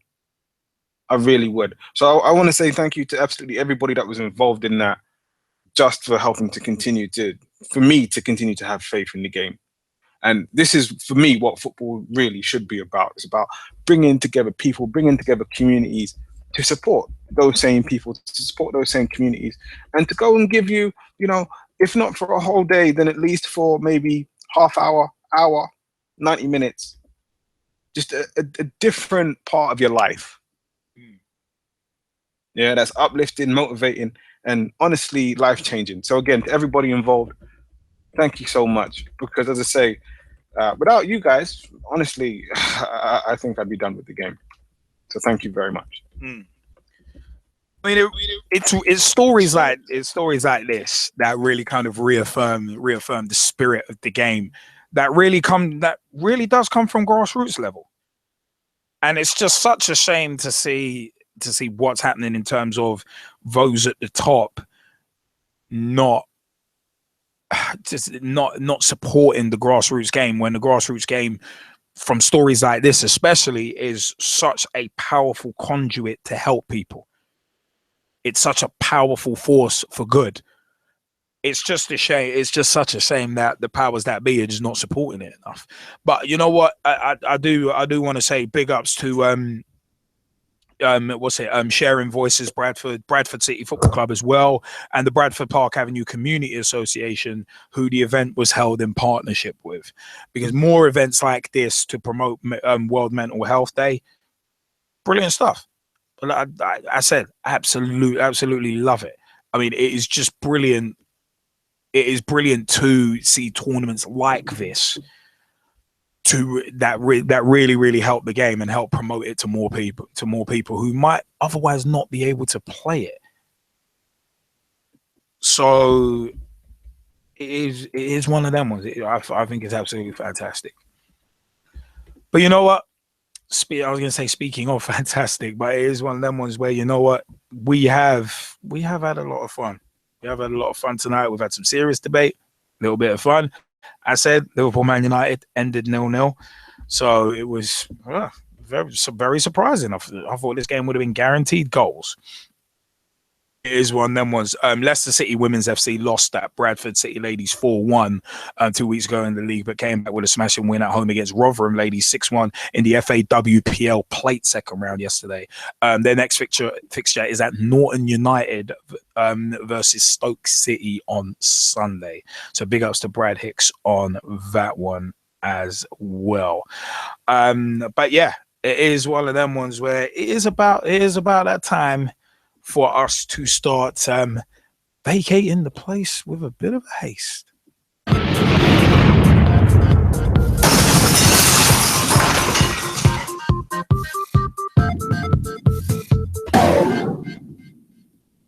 Hi, I'm John Sitton, and I'm here with Gavin, Liam, and Gerald on Pitch Talk. The football talk show that pulls no punches and holds back nothing on opinions. Hello, I'm Rob Bress. My name is Christian Carambeu. I'm grassroots coach Manisha Taylor. Hi, I'm Matt Hodgson, director of the 4-year plan, and you're listening to Pitch Talk, the only place to get your Monday night footballing fix. Make sure you join the revolution. The pitch is where we eat. The pitch is where we sleep. And the pitch is where we talk.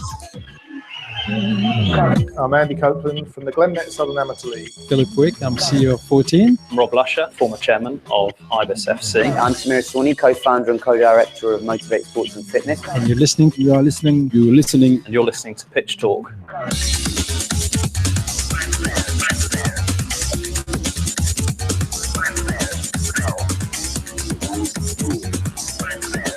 Yeah, ladies and gentlemen, boys and girls, children of all ages, straight shooting LJA, Jezzy Fizzle, and the G-Man who couldn't be here tonight. Would like to say a big time thank you for joining us tonight. Remember, we podcast on iTunes, Mixcloud, Podomatic, Spreaker, and also TuneIn Radio as well. Keep an eye out for the links to the audio podcast coming out shortly. Or if you're listening on the audio podcast, thank you very much. If you're listening live on YouTube, thank you to you too. It is one of them ones. We are the football talk show that pulls no punches and holds back nothing on opinions. Why? Because the pitch is where we eat. The pitch is where we sleep. And of course, the pitch is where we talk. Remember, facebook.com/pitch talk. Become a fan, become a friend, become a member of the group. Join the footballing revolution we are working so hard to create. Pitchtalk.blogspot.com or .co.uk will get you to the latest blogs by yours truly, Straight Shooting LJA, Jezzy Fizzle, the G-Man, and many others, including Dave Meir, aka at Mercy, and his Word of a Ref blogs as well. YouTube.com/Pitch Talk is where you can find all of our videos, including the Pitch Talk Meets series, featuring John Sitton, among others as well. Also, you can find the Pitch Talk on the Road series featuring Christian Carambo, Robert Perez, Alexandra Park FC. So one of them was Rachel Yankee, Paul Canaville as well, feature on that video series. Also our Pitch Talk at the Cup Final series you can find there as well, where you, the fans, feature as well. It's tremendous. Also our Pitch Talk push points and rants of the week with some of the more passionately debated topics throughout the shows as we go along, put up there as well in shorter videos. It is one of them ones. Also 07535804466 is the mobile number. Call us, text us, let us know your views. Also, Pitch Talk 1 on Skype as well. Join us. Join Mike Heineman, Kieran Riley. Also, who stopped by. Also, join Russ Vernon and Brad Hicks as well on the Skype chat from week to week.